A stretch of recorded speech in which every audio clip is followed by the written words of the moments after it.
I'd like to see the Hunter Valley and that of Newcastle become one of the leading cities in New South Wales, be that of Australia. I'd like to see us become much more export orientated. A balance between environment and economic status, and we should improve our image of the hunter. If we were a centre of excellence in education and retained a lot more of our university students, we'd be a lot better off, yes. Business leaders and community groups have also been asked for their views on an overall future picture of the area. By the year 2010, the Hunter will have a population of 600,000 people. But the Economic Development Council warns that if the local community doesn't start taking more of an interest in the region's future, Newcastle will be no more than a backroom operation to Sydney in business and development opportunities. The council is pushing for the area to recognise its strengths and weaknesses and come up with a plan of how best to deal with these into the next 20 years.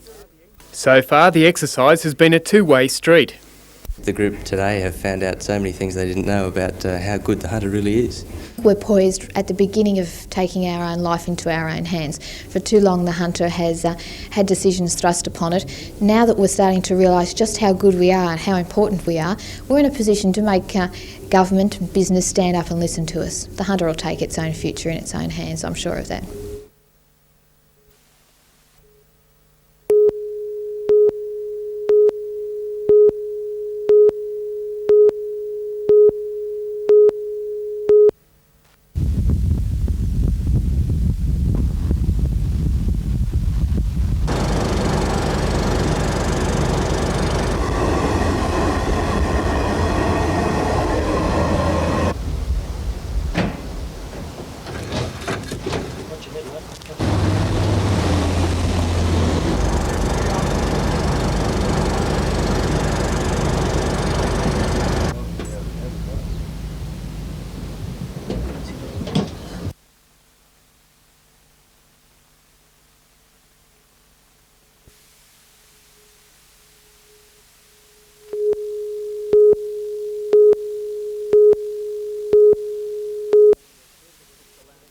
Mr Lander's visit is part of a statewide program to give police a chance to ask questions about the role of the Ombudsman and to clear up a wide range of misconceptions within their ranks. Mr Lander told the officers the complaints were on the increase. There were 4,777 matters referred to his office up to June this year, and half of those referred to police. But he added that police could expect to be high on the list simply because they had a greater level of public contact than other government agencies or departments.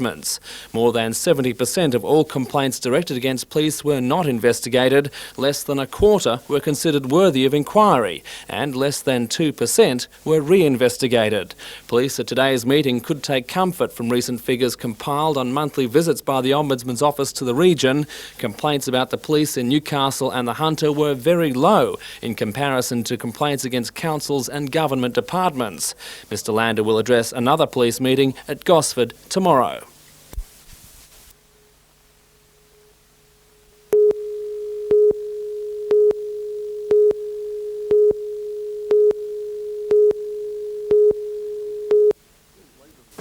This latest leak of extremely sensitive cabinet material has deeply angered Communications Minister Kim Beazley's colleagues. It just makes government impossible if very important submissions leak, and I bitterly resent the fact that they do leak. The classified document calls for sweeping changes to telecommunications policy, and its release was deliberately timed for today's cabinet meeting on just what that policy should be. Under this latest Beazley plan, AUSAT would be given the immediate go-ahead to compete with Telecom until a second privately owned company could be set up, a move that's reopened the rift with unions. The unions are also alarmed at suggestions in the latest plan for a partial end to untimed local phone calls and a ban on Telecom undercutting its new competition. The government was given something else to worry about today. New Zealand's announcement that its runaway deficit may force it to pull out of a $700 million deal to buy 2 frigates from Australia. The Australian builders say they're not overly concerned, but the government doesn't like the implications. If New Zealand gets into a position where there's nothing left to cooperate with, then I think that would be a serious problem for our defence effort in this part of the world. Peter Harvey, Canberra.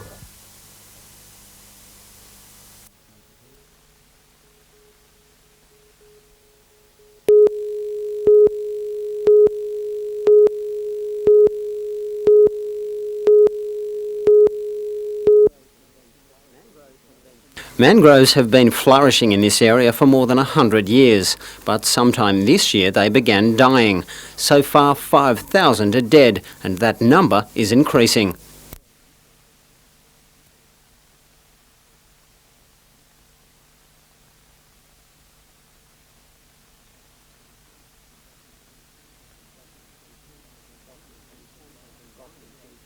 Gosford City Council's Environment Officer Gary Chestnut admits he's baffled by the situation, but says he's not alone.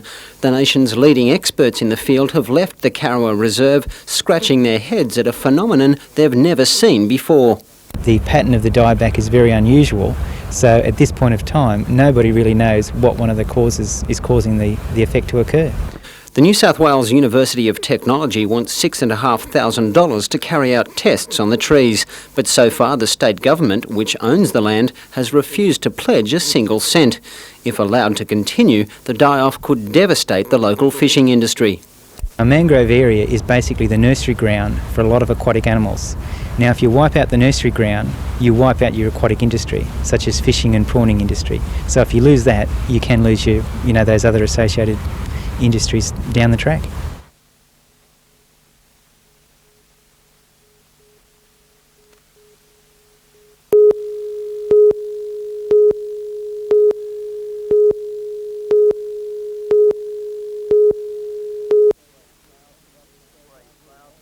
Grey clouds above the showground were an ominous sign for the three-day event. Last year, the show was moved from February to October to try to avoid the wet part of the year. Well, I believe that if you're in the middle of a serious drought, put the Maitland Show on, they tell me.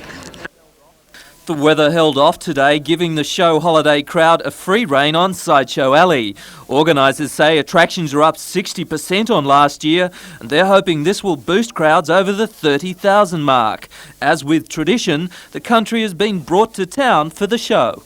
What do you think of our little baby donkey? He's only about 1 week old. He's a little beauty, isn't he? Giving children hands-on experience of farm life. Centre Ring was alive with trotting heats and show jumping. Tonight's feature event, pop group The Cockroaches.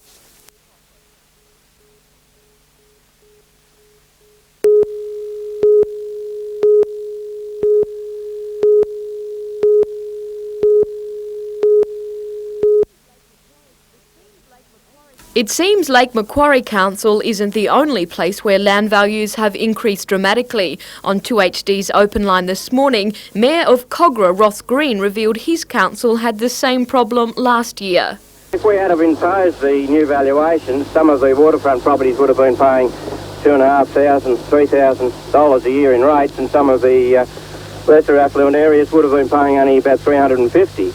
To overcome this, a deputation of residents and aldermen met with the minister, seeking permission to use the 1978 Valuer General's figures and ignore the new values. Kogarah was granted a reprieve, unlike Lake Macquarie Council. A similar deputation from there a month ago failed to achieve anything. In fact, the minister refused to see them. It's almost certain Lake Macquarie will be using the new figures, but whether they use a differential method to determine the rates or an across-the-board figure is still to be determined. Whatever the case, time is running out, as the new rates have to be in the post by the 1st of January. But whether they use a different...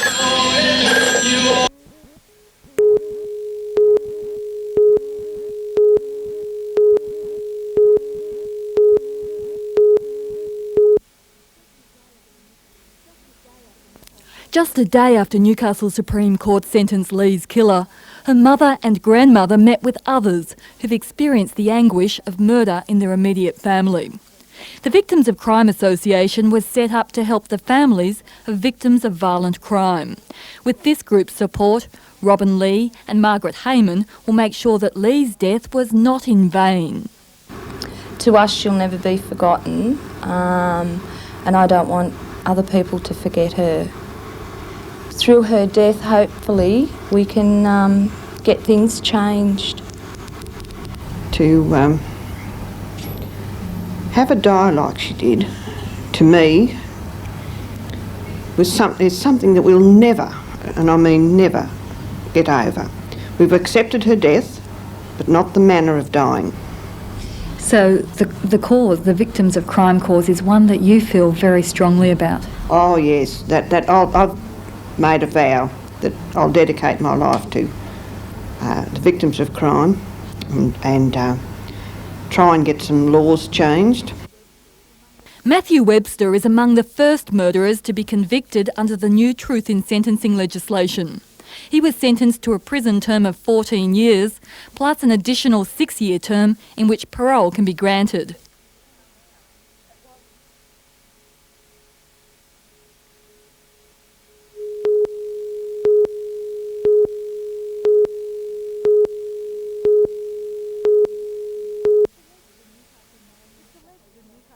It's alleged the Newcastle man went to the hotel armed with a replica Magnum pistol and a knife.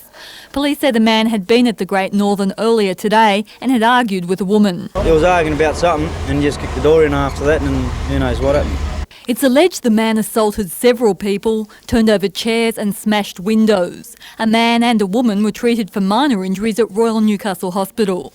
Police say the man left the premises after the brawl, returning once again to the public bar where he was later arrested. Police expect to lay a number of assault and possession charges later tonight.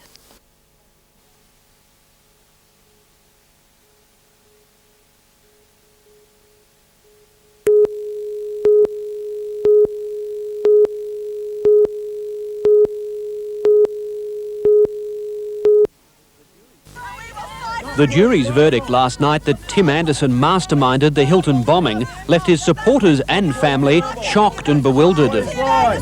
During the 2-month trial, they'd become convinced he'd be declared not guilty. The defence did find big holes in the story of Evan Pederick, the former Margie who says he planted the bomb on the orders of Anderson.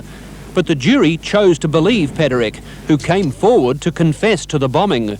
This morning, Anderson was brought from the Sydney Police Centre to appear again at Darlinghurst. In court, there was clapping and cheering from the public gallery when Anderson was brought up from the cells. Today's hearing lasted only a few minutes, just long enough for 3 convictions of murder to be recorded against Tim Anderson and for his lawyers to announce an appeal would be lodged. Well organised and well versed, the Anderson is Innocent campaign insists they can secure his freedom. The evidence goes completely in the defence's favour, and we're sure that will be borne out in the subsequent appeal.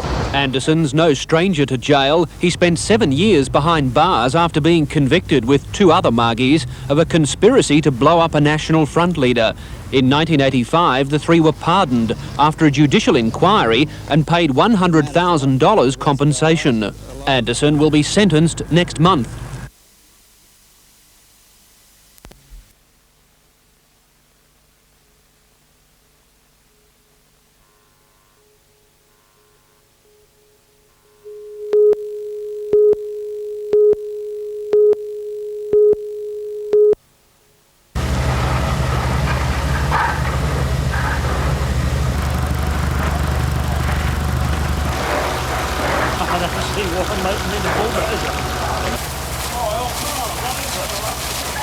Couldn't even see the red light.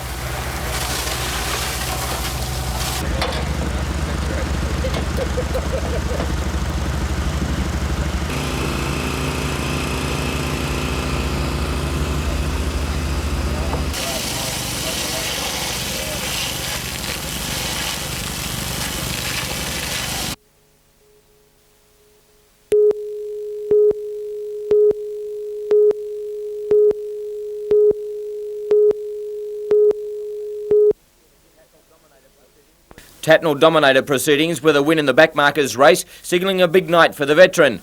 Tatnall won the event from Max Dumsney, and his son Brooke Tatnall then backed up to take the Toohey Stars sprint from Dumsney and Skip Jackson. But in the main Winfield Classic race, Dumsney turned the tables on Tatnall to take the checkered flag from Brooke Tatnall, and Dad was third. A couple of spectacular rollovers were a highlight. Ken Lears flipping his Tirana in the street stock final, no harm done, and in the stock car stampede, Wally Brooks went tumbling several times, but fortunately no injuries. At New Lambton today, the regional touch football championships were played, with teams competing from the Central Coast, Maitland, Raymond Terrace, Newcastle and the Hunter Valley. Competition was fierce, and the end result for the chosen few was a spot in the regional representative teams that will contest the state championships. The Newcastle District Tennis Association conducted their open titles today, and Sally Clark emerged victorious in the ladies' singles, triumphing over Lee Kessel in straight sets 6-4, 6-3. Kessel started well, using her power game to great effect, but Clark took control of the net and from there on was never headed. She received her rewards from George Keegan. In the men's final it was a classic, with the match going the full distance. But it wasn't to be the Kessel's day. Richard Nichols bullocked his way to the first set 6-1 and looked set for victory. However, Malcolm Kessel hit back in the second to level the match at a set all with a fine play and a scoreline of 6-3. The match could have gone either way, but the youngster Nichols grabbed a break to sew up the match and be crowned the 1990 champion 6-1, 3-6, 6-4.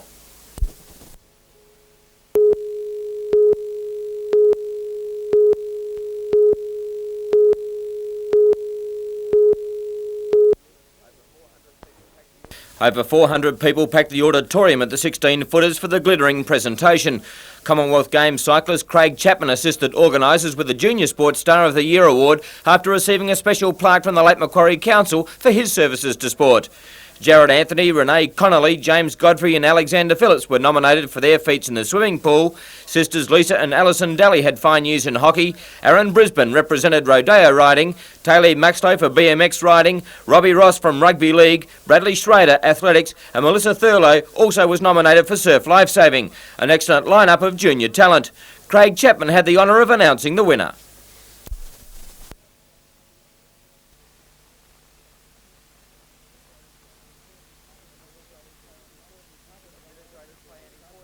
Administrators play an important part in the running of any sporting club, and Jennifer Morrison, Ray Nunn, Marilyn Urain and Terry Watts were the nominees for the Mayor's Administrator of the Year. And it was a very surprised netball administrator, Jennifer Morrison, who received the Mayor's Administrator of the Year award. Former Olympian Dawn Fraser was the guest speaker, and she entertained the crowd for 20 action-packed minutes. But the biggest round of applause of the evening came when Liesl Tisch was named the Disabled Sports Star of the Year. Injured in a cycle accident, Liesl climbed out of a wheelchair to walk up the steps of the stage to a rousing reception.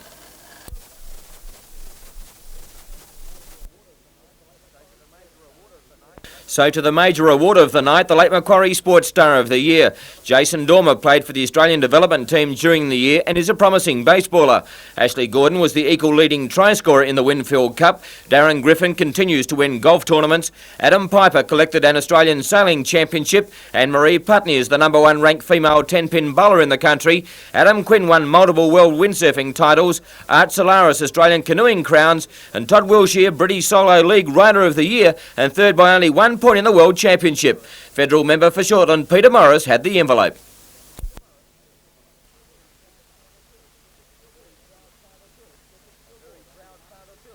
A very proud father Bill accepted the award on behalf of his son Todd.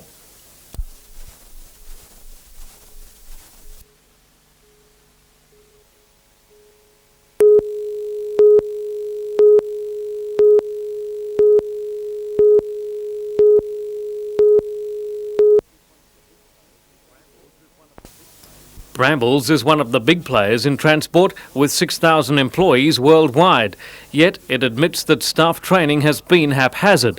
In the past, anyone with a licence has been able to get work driving trucks, cranes or forklifts, but all that's about to change.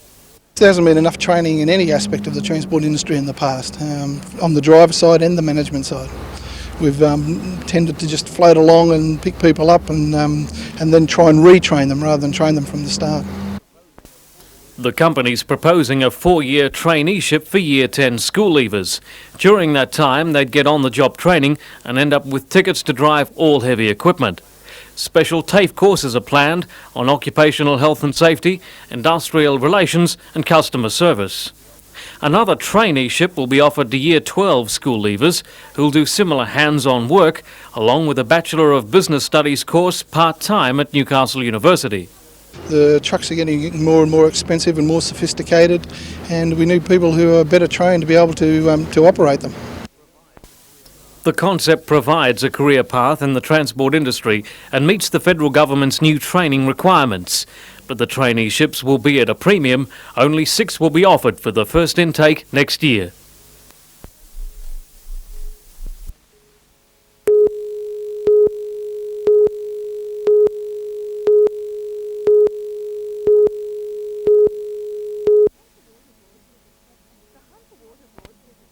The Hunter Water Board says its absenteeism problem isn't as dramatic as some government departments. Even so, they want to reduce the amount of time lost to sickies. The board's Southern Regional Manager reasoned that a lottery scheme could be the incentive workers need to stem the sickie. In essence, a worker would be rewarded for not calling in sick. Every month there'd be a chance to win a $200 draw with a grand annual prize of $2,000. But the workers' sense of fairness overrode their gambling spirit. They didn't think it was fair to all the individuals that weren't going to take sick leave. There'd only be one winner basically every month. So they asked the executive if we could consider other schemes, and the executive is doing just that. We've decided that that's not the scheme for us, and we'll look for other ones to encourage people not to take sick leave. With the lottery scheme rejected at the shop floor level, the Water Board is now considering other ways to beat the sickie problem. One option is to monitor sick leave trends against weekends, public holidays and rostered days off. Part of the system has got to be to try and find out how people are taking their sick leave and whether there's any pattern developing, so that people are obviously trying to match up sick leave with a weekend or with a flexi day or something like that. Employees will be counselled if their sick leave trends appear suspicious. Whatever the cost, the board says any move to cut absenteeism will be outweighed by the resulting increase in productivity. Leslie Robinson, NBN News.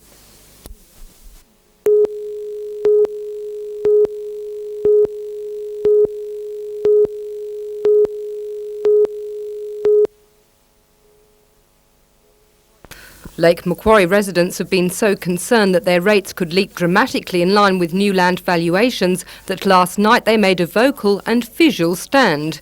They put a proposal to Lake Macquarie Council that would see all homeowners' rates rise by 6.7% on last year, the limit pegged by the government. This way of differentially determining rates is now possible under new government legislation. But the residents' submission was not accepted as an option. Not necessarily at this stage, because we still haven't got the figures. But what they did do, and I applaud them for it, they've gone out and done some homework and they've come back with some ideas. Those figures referred to are the land valuations that were issued more than 4 weeks ago. The Mayor says because a new computer system has recently been installed, Council is still waiting for essential software needed for the 62,500 valuations. We've got our computer people working on it. They've been working on it 7 days a week for the last couple of weeks, and they're making programs at the moment to accept the Valuer General's figures and then to translate those into readable mathematical modelling that we can use. But surely Council knew that these figures would be coming from the Valuer General. Why didn't they make provision to sort the computers out before now? Well, we've just changed over our computers. I think you might be aware that we've just bought new computers and put them in place. So we've been working on our computers since they've arrived. But these particular figures, we didn't know the format they were in until we got them. However, Town Clerk John Rankin says the new computers have nothing to do with any delay.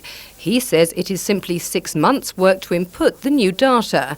And he warns if Council uses the differential system to determine rates, it will hold the process up even longer.